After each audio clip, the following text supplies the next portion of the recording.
All right, let's get started. So, welcome to Prepare for Launch, How to Register for Courses. My name is Kim Loring. I am one of the Hub advisors. So, during today's presentation, we're going to go over a few things. So, this is the agenda of what to expect. So, a little bit of introductions, some academic definitions, registration resources, which is mainly going to be the Hub website, how to register, your transfer credits, important dates, and then questions. If you have any questions, please put them in the chat and we will respond to them after the presentation. So this is the Hub team. Right now joining me is Karen Lewis. Boo Abdallah is on as well, Kelly Senacero. I'm Kim Loring, and then Jen Yeager is also here. So we all will be helping you throughout the summer for registration for fall, and then come August, you will get your official advisor. So academic definition. So if you heard anything, you came to campus, you attended a tour, whatever it may be, you might have heard us say so many different acronyms or talk a bit about different deadlines. This is where we're going to define those, or at least the ones that we find most important while you guys get started. And obviously, as you hear more things, you can actually look them up on our RPI acronyms chart. So the add deadline. So add deadline and the drop deadline are the same deadline. So within up to the first 2 weeks into the semester, you can add and drop courses without any penalties. So that means nothing would be on your transcript. So say you get into the first week of classes, you have a full schedule, and maybe you feel like a class it's not the class you expected and you want to change it out. Maybe it's a humanities class and you're like, oh, I think I'd rather go take this other class. You have that ability to drop the course that you are in and add a different one as long as there are seats available. So sometimes students will utilize that. Other times you might not utilize that in the first semester, but it's good for you to know just in case you feel like you're stuck. And also, if you ever do feel like you're stuck, that's what we are here for as advisors, to make sure you know what you can do and what you can't do. So always reach out to your advisor if you have questions about those specific deadlines. Now, withdrawing from a course with a grade of W is different. So when you withdraw from a course, you are getting out of the course, but you are getting a grade of W, which is non-punitive. So it doesn't impact GPA, but it will be notated on your transcript that you took the class and that you dropped it and that you didn't get a grade for it. You would then, if it's required for your program, you would then have to retake it later on. And that's typically up until week 3 until week 10. Again, if you have questions about that, reach out to your advisor, get more information. Don't do anything on your own unless you really know what you're doing. But usually in the first year, we recommend you always let your advisor know. HAS. So you probably heard us say this, and sometimes we don't even realize we're saying it so much. HAS stands for Humanities, Arts, and Social Sciences. Engineering students have to complete 20 credit hours in the HAS core, and management courses are not HAS courses. We get that question a lot. So whenever we say HAS, that's what we mean. And it's just a small part of your program, but it is still very important. You do need it in order to graduate from RPI. I'm going to skip over this one, but auditing a course, that one is not too popular, especially in the first year. But if you are interested in that or want more information, please reach out to us. Pass no credit. This one can be utilized in your first year. Typically, we don't have that happen just because you are taking core classes that are required for your program, which there are certain limitations and stipulations um, on what you can use a pass no credit for and the amount of credits you can pass no credit. So typically it can be certain humanities courses or certain free electives, but never for your program required courses. So you couldn't pass no credit Calc 1 in this situation. You would have to either drop it, withdraw from it, or possibly if you get an F in it, repeat the class at a later date. Which brings me to repeating a course. You can repeat a course up to 2 times. So it's your initial time you took it and then 2 other takes, so 3 total. Your grade from your last attempt will replace the first or second attempt. So say you get an F the first attempt, you get a B in the second attempt, the B will be utilized towards GPA. However, the grade of F would still reflect on your transcript during the time that you took it. So it doesn't totally erase it, but it will fix your GPA. And also employers would still see, hey, you retook the class, you understood their criteria, and you moved on. Things happen. Again, if you ever have questions about any of these definitions, acronyms, just ask an advisor. We don't mind answering them. Next is the School of Engineering majors. So we have 13, counting the undeclared engineering major. These are all the different acronyms for them. You're going to hear a few different ways of us talking about them, but these are the standard ones that we have regarding the School of Engineering.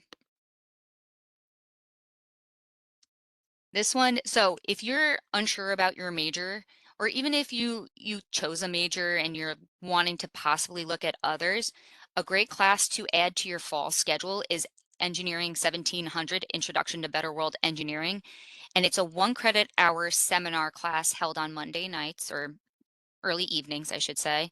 And every week, a different engineering discipline faculty member will be coming to give a presentation about what their engineering does exactly. Because sometimes, I mean, we have 12 different ones. You might have never heard of any of the other engineerings. I know mechanical is popular, electrical, aerospace at this, but a lot of people don't know about industrial and management engineering, which is a really cool major.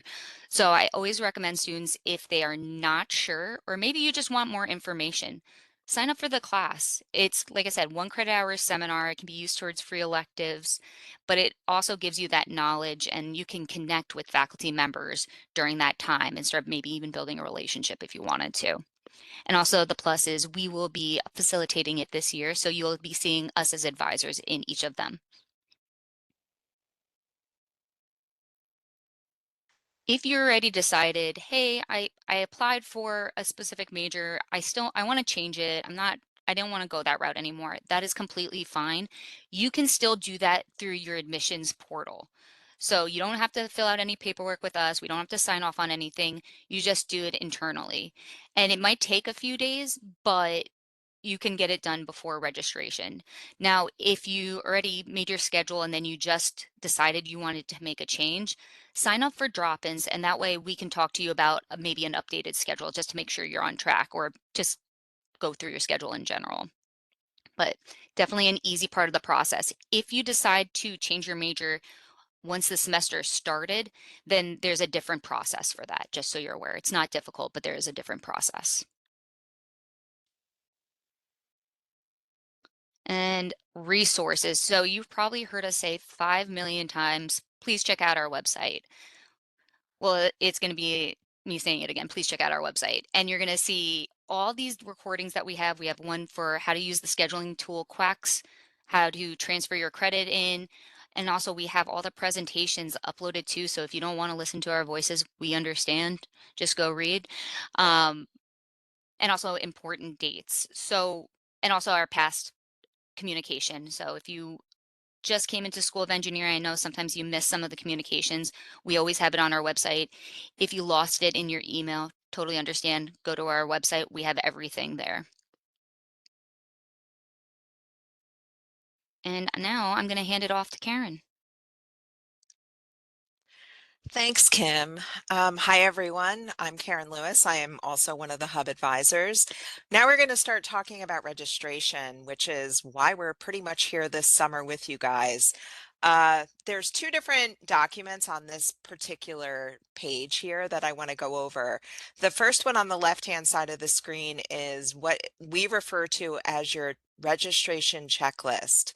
And the reason this is such an important document, and you can find it on our website, as Kim said, I'm going to be saying website, website, website. You can find that on our website, or there's links to it in some of the emails that we send. Download your major specific checklist, because that outlines the courses that you're going to potentially register for this coming fall. Now, the fall semester is the only semester we're focusing on during this registration. I do get questions about the first year and spring. You can talk to a hub advisor or your hub advisor because we're going to be reaching out to you individually in August. But you could talk about the spring semester this coming fall, and that registration happens in November. So for this particular registration, the checklist outlines specific courses, and it also puts notes into the document referencing what to do if you have credit for the courses that are listed on the document. So it's kind of a choose your own adventure based off of what you're potentially bringing into RPI and how to plan accordingly. Now, we did get an update from the registrar that AP scores are in and they're in the process of putting those credits on everybody's transcripts. So we do encourage you to monitor your transcript to see if your credits have been applied, if you're expecting AP credit. Dual enrollment's a little bit more of a rolling basis. So reach out to us though, probably by Thursday of this week if you don't see that your AP credits have been applied to your transcript, especially if they're STEM related credits, because that's a bigger conversation that you want to have with an advisor. Now on the left or the right hand side of the screen is what we refer to as a plan of study and an Excel template. That is going to be available probably at the start of this semester. We're still finalizing things with the departments, but this document is going to allow you to do all 4-year planning, um, anticipating what classes you would be taking every semester. And this is a document that you're going to modify and you're going to keep with you the entire time you're at RPI. So we meet with you during the first year and we discuss this process with you and we make suggestions on how to distribute the courses appropriately for your 4-year plan. And then you bring that with you when you move on from the hub because we are first year advisors and next year you'll have a faculty advisor within your major that will also expect to see this plan and help you modify it as you approach graduation.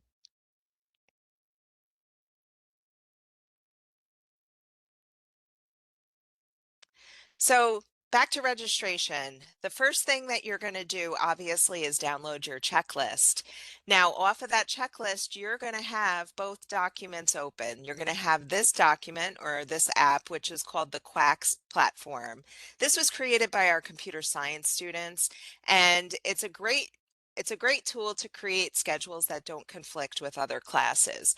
So you will input data based off of your checklist into Quacks. We do have a video on our website that goes over how to use Quacks in case you have any questions. And I think the biggest part about this document or this app is that you want to make sure in the upper right hand corner it says fall 2026. Because if you Google Quacks, you might get a different semester, and that might not detail the appropriate courses that you'll need for this coming registration. So verifying it says fall 2026 before you get started is the first step to creating your schedules. And like I said, there's a video posted on our website, so check that out to refer to it. But we're going to use Quacks, and then you're going to use SIS to actually register for your classes. Next slide, please. So this is your SIS platform. Now, we have mentioned to you before, double check that you have a time ticket. You can actually use this platform to do that. And I'm going to show you that in the next slide. Your time ticket, it's kind of loosely worded as a time ticket, but it really is a window of registration. The most important thing that you're paying attention to with that window is the start time.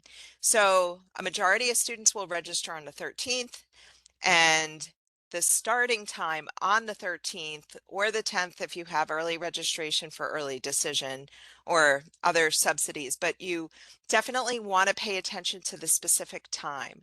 And note that that time is in Eastern time. So if you're West Coast or you're in a different country, you're going to factor that into the equation when you're registering. We encourage all students to register right when their window opens. Registration closes overall on the 17th. And honestly, if you wait till the 17th to even start registration, the likelihood that your courses will be full, it's pretty sure. So we want to make sure that you get the best choices. So registering during your time ticket when it actually opens is ideal. Now, for this, you're also going to register for classes, you could check your time ticket now by clicking that button. It'll tell you that you can't register because your window's not open, but it will specify when that window is open. So that is really the time ticket. Now, when your registration window is open, you're going to use that same button, the register for classes button, and then it's going to bring you to another screen. So we created a schedule here. This is what a completed schedule looks like on Quacks. Now, if you look at the highlighted yellow at the bottom of the screen, those are the course registration numbers that outline what classes you have on that schedule. So for your convenience, Quacks puts all of the course registration numbers, aka CRNs, at the bottom. And if you hover over those course registration numbers, it will copy them and you can transfer them over to the SIS platform in order to register. So hover over the yellow, and then we're going to go to the next screen and I'll show you where you're going to input that information. So after you hit register for classes in SIS, it brings you to this screen. At the first blue arrow on the top, there's a couple of tabs up there. It might be a little difficult to see, but you're going to click the Enter CRNs tab. This will allow you to put the course registration numbers directly into the platform, and you could put all of them on one screen. So the second blue arrow specifies where you're going to copy and paste your first course registration number. Right below that, it says add additional CRNs. You will click that button, which will give you more little boxes that you could put the CRNs from the remaining courses on Quacks into the SIS platform. Once you have all your CRNs entered, excuse me, you will hit the gray button that says add to summary, which is right there.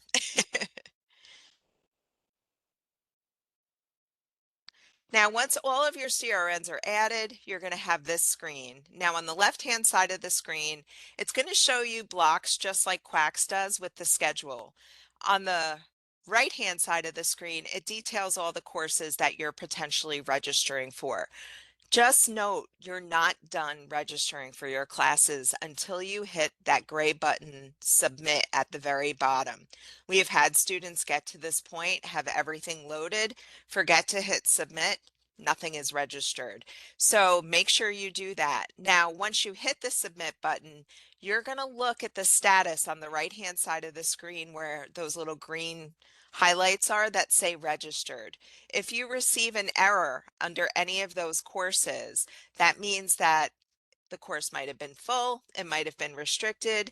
Whatever the error is, it prevented you from registering. So you might need to go back to the original screen where you see the Enter CRN tab at the top to enter additional information to be able to register for the remaining courses.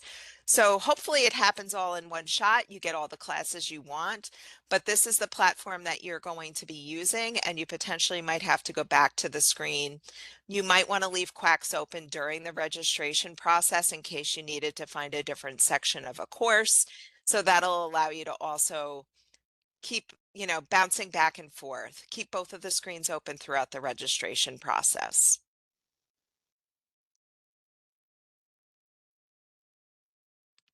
So we've talked about transfer credit. Like I said, the registrar is in the process of processing all of your AP scores and turning them into credit and applying them to the transcript.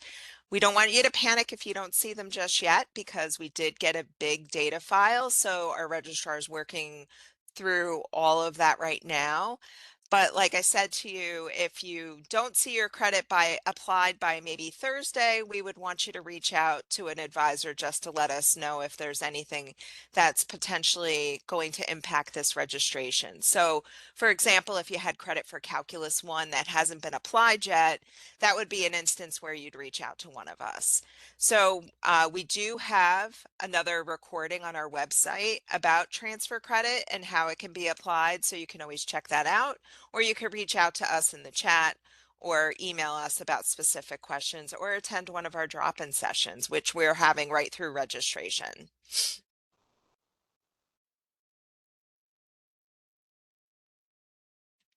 So we have a couple of things that are coming up and some stuff that we've already done. Obviously, your time ticket has been applied to your SIS account. So if you haven't looked at that, make sure you open that registration tab and check out the start time and date of your registration window. That is your time ticket. We are currently in the advising consultation period, so that is going to happen throughout our registration. All hands will be on deck. We won't have drop-ins on the day that you're registering for classes, but you could reach out to us throughout that process with any questions. We encourage you to use the chat. And even after registration closes, we are still here to support you. So if you wanted us to check your schedule to make sure everything looked okay, that's always an option. So registration begins officially on the 13th for all incoming freshman students. We do have a couple that might be registering earlier than that, but for the 13th, that's where everyone will be registering. So hopefully you will have a full schedule by the end of the day on the 13th. August 27th is going to be here before you know it. That is the first day of classes, and we're actually going to meet you in person when you move to campus the weekend prior to the 27th. Now, Kim mentioned the add and drop deadline during the second week of classes. That is September 11th. So that is when you're going to want to have your schedule finalized. And we encourage you, if you do plan to modify your schedule, to do that earlier rather than later, because if you're moving to an advanced course, keep in mind that classes are happening and started on the 27th. So even though you have until the 11th to modify your schedule, you really shouldn't wait until the end, because it could potentially set you up for being behind in the class that you register for. We do have the pass no credit deadline, which is November 13th. So that's a ways off. So we put that there just so you're aware of how much time do you have to leverage decisions about what you want to do. So you have plenty of time to meet with an advisor to discuss plans for any kind of modifications you might make to your existing schedule.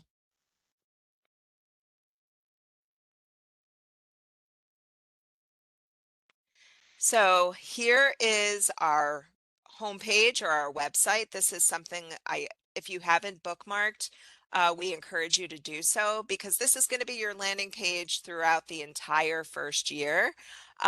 We actually encourage students who have graduated from the hub. We do post resources on here regularly for upperclassmen as well. You can see that the class of 29's information is still on here, despite them already graduating from the hub. So these are things that you can utilize. You're going to find specific handbooks. And for things that Kelly in our office is continuously keeping this updated. So what you see right now might not even be what you see a month from now. So we encourage you to check back often for any kind of updates, because we do keep this as current as possible for our students. Hey, Karen, I want to make one clarification. Sure. Um, Excellent job, friends. You did great. I just want to emphasize that we will be hosting drop-ins on the 13th on registration day. So, the best strategy is to do your best, troubleshoot as best you can. But if, you really need some assistance, definitely hop in on a drop-in and we can help troubleshoot anything on our end as well. Thank you for clarifying that, Kelly. Apparently, I didn't read our website, so I appreciate that. So we will be hosting drop-ins.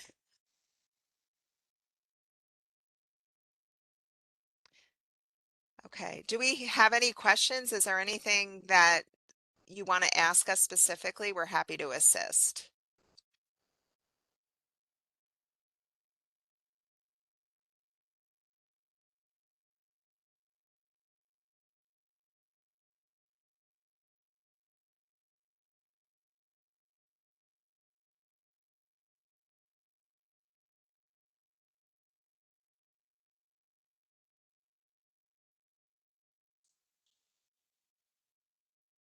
So I saw the question, what is the advising handbook? And that's a great question. The advising handbooks are actually specific to every major. Each department publishes one every year, and it's specific to your year as well. So you're going to be looking for the class of 2030 handbook for your major. It outlines a little bit about the courses that you would take. It introduces research opportunities and the faculty in the department that might be doing it. So we publish those. They should be published shortly for the class of 2030 if they haven't been already. And we encourage every student to kind of just read through those because it gives you a lot of information that will help you prepare for your transition beyond first year to second year when you're actually in the department meeting with a faculty advisor based off of your major.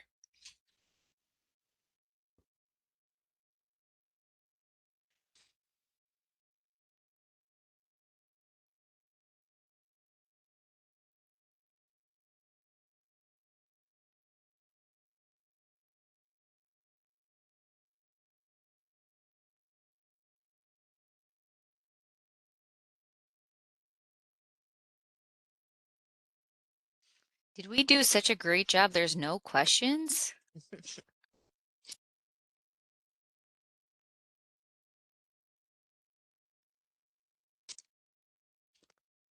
Okay, Well, well, I'm going to stop recording and we want to thank you for joining us today.